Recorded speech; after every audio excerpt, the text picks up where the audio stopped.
Hola, lo que había grabado en la clase no quedó con el audio bien, así que acá va de vuelta un poco una nueva introducción a cómo pensar, eh, cómo manejar en R.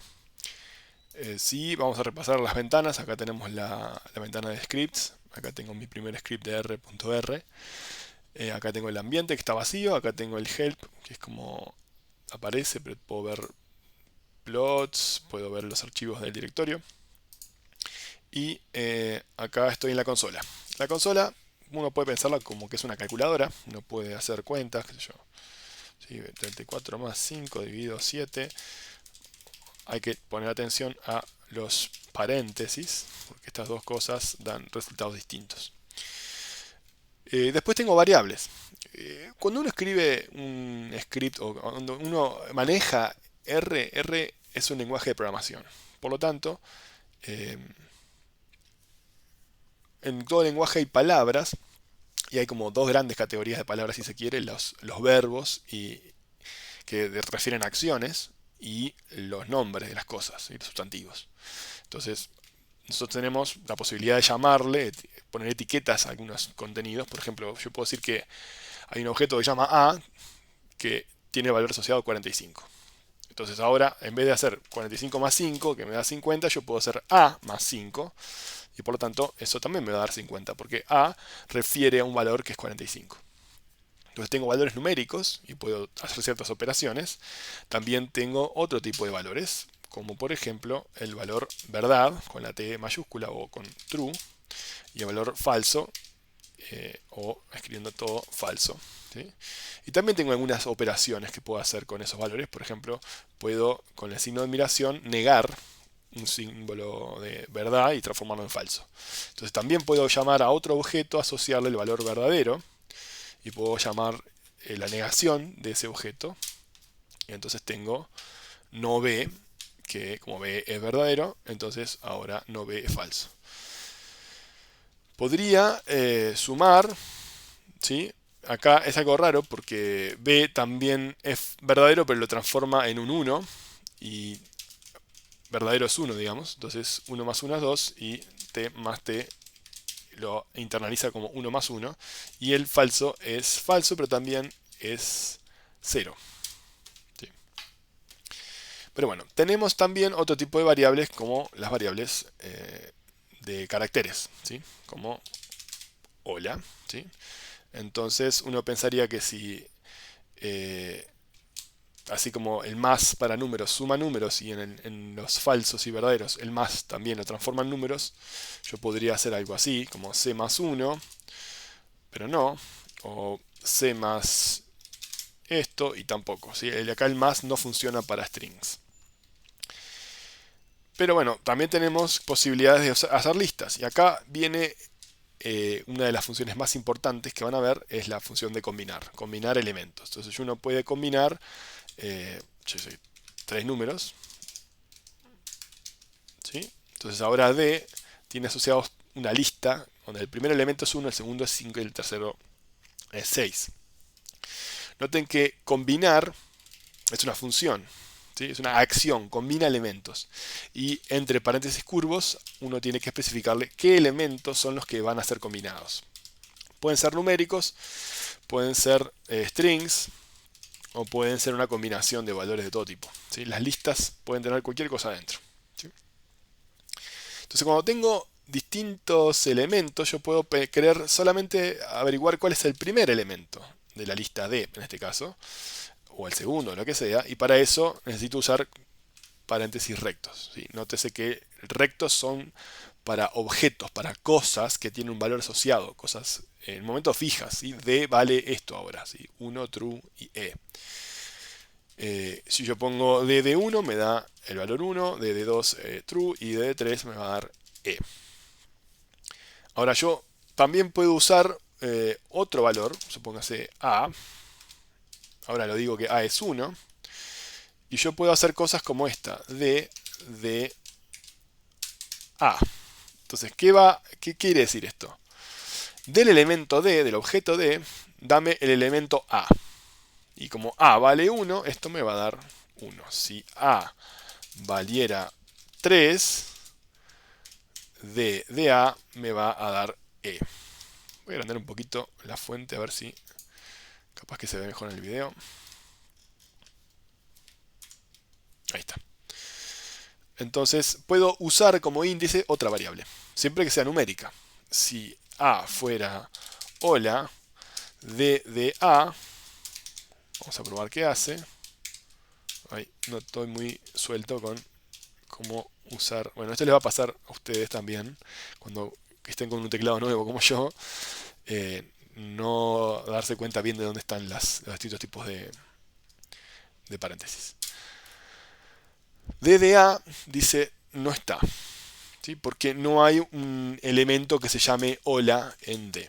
¿Sí? Más sobre eso más adelante, ¿sí? Porque los elementos tienen una posición, pero también podrían tener un nombre, ¿sí? Así que podría haber un elemento llamado hola, pero no lo hay. Acá los elementos no tienen nombre. La función para saber si los elementos de lista tienen nombre es names, por ejemplo. Y dice que los elementos de D no tienen nombre. A ver, si quieren saber cómo se hace, uno puede poner names de D y decirle combiname 3 strings, el primero, el segundo y el tercero. Esto hace, primero crea una lista, voy a dejar esta parte nomás, una lista de 3 nombres. Names de D era null, entonces yo puedo asociarlas las dos con el símbolo de asignación, el es igual. Entonces ahora D va a lucir así. D del primero, D del segundo y D del tercero. Si el primero es 1, el segundo es true y el tercero es E. Entonces yo puedo decir ahora sí, puedo decir dame el elemento número 2 o dame, por etiqueta, dame el elemento el segundo. ¿Sí? Bien. Una tercera forma de indexar en una lista es por indexación lógica. Entonces, si yo digo A vale, vamos a ponerle que vale 34. Esto es otra cosa. Si yo pongo A igual 34, estoy asignando, haciendo que A pase a referir al valor 34. Pero ahora estoy comprobando si A vale 34 efectivamente. ¿Sí? El doble es igual es, esto es igual, es el igual más tradicional. Es como, decime si esto es verdad. En este caso es verdad. Si yo pongo esto, me va a decir que es falso, porque A no es 45. A tampoco es hola. ¿Sí? Entonces yo puedo también pensar algo así como A es menor a 50. Sí. A es menor a 23. No. Ahora imagínense que yo tengo una lista. Mi lista, vamos a poner que tiene números y tiene el número 13, 56 y 80. Entonces mi lista es igual 13 con doble. Me va a chequear si mi lista es igual al número 13. Pero no, uno debería decir que tiene que decir que no, porque mi lista no es el número 13, es una lista de 3 números. Sin embargo, lo que hace R es otra cosa. Lo que hace R es comprobar si cada uno de los elementos de esa lista es igual a R. Es igual a 13 en este caso. Entonces compara el primer elemento contra 13, es igual, entonces devuelve un primer lugar de una lista que dice sí. En el segundo lugar dice no y en el tercero dice no. O sea que esto me devuelve también un vector, o una lista, perdón, de elementos lógicos donde se comprueba si es o no válido esto. Esto funciona también para listas que tienen cosas distintas. Yo puedo decir D era esto, entonces yo puedo pedirle D es igual a E. Y entonces me va a devolver una lista de no, no, sí. Entonces yo, otro ejemplo más. Voy a llamar una lista, bueno, a D, la voy a llamar a D. La voy a combinar con otros dos elementos. Yo puedo combinar una lista con otra parte de lista. Vamos a ponerle, qué sé yo, el número 65 y un string, otro string. ¿Sí? Entonces ahora D se actualizó. Concatené lo que antes era D con otras dos cosas y a todo le llamé D. Acá tengo 3 elementos que tienen nombre y 2 elementos que no tienen nombre porque no les puse. Podría ponérselos de vuelta con names. ¿Dónde está? Voy con la flechita para arriba. Acá. Podría ponerles ahora el cuarto y podría ponerle el quinto. Porque así me queda más lindo. Miren qué lindo. Pero el punto es que yo ahora puedo ponerme una lista de verdadero, verdadero, falso, falso, falso. 5 elementos. ¿Sí? Índice ahora, índice ahora es true, true, false, false, false. Y D es esto. Y yo puedo indexar D de índice. ¿Qué va a hacer esto? Como D tiene 5 elementos, índice también tiene 5 elementos, esto fíjese lo que devuelve. Devuelve los dos primeros elementos de D. Porque el índice dice verdadero, verdadero, falso, falso, falso. Es como sí, sí, no, no, no. Entonces R va a machear el primer elemento de índice con el primer elemento de D. Como es que sí, lo devuelve. El segundo con el segundo. Como es que sí, lo devuelve. El tercero contra el tercer elemento. Como es que no, no lo devuelve. Y así con el cuarto y así con el quinto. ¿Sí? No los devuelve porque estos son false. Si yo a índice le pongo otra cosa, cambio este falso por un true acá, de manera que dejo el primer elemento y el último nomás como true, de índice, ahora, ¿qué me va a dar? Me va a dar, según esto, el primer elemento y el último elemento de D. Así que tenemos para una variable que es una lista, que tiene varias cosas adentro, puedo llamarla por el número de elementos, dame el 3, o dame el 3, el 4 o el 5. O si tiene nombre, dame el quinto, o lo que sea, el nombre que le hayamos puesto. O dame el primero no, el segundo sí, el tercero sí, el cuarto no, el quinto sí. Así que al menos hay 3 formas de indicarle a R, dame partes de una lista o de algo que tenga una dimensión. También vimos en la sesión 1 que se pueden crear data frames, que son como matrices, ¿sí? Donde tenemos columnas. Las columnas sí tienen que ser del mismo tipo y las filas van a tener información de distinto tipo.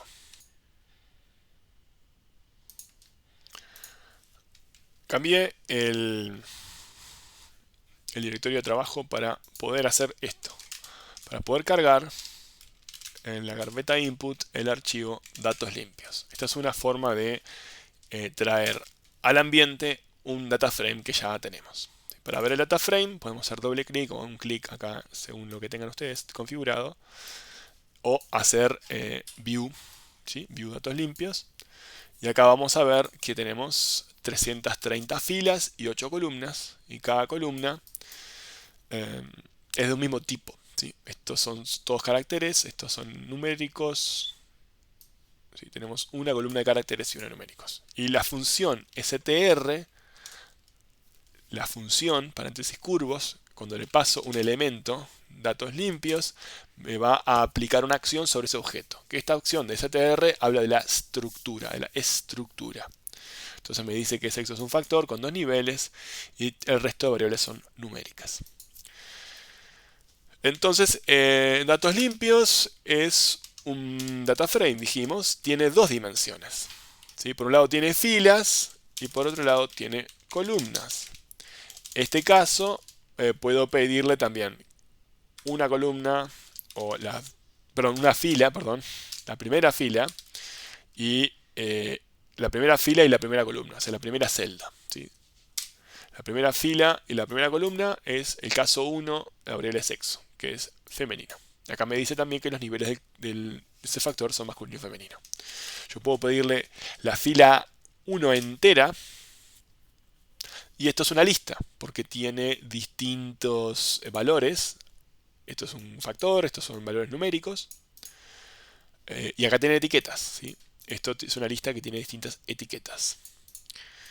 Y yo puedo pedirle la primera columna, que va a ser en este caso la variable sexo. O puedo pedirle, dame 2 columnas. O dame 2 filas y 2 columnas.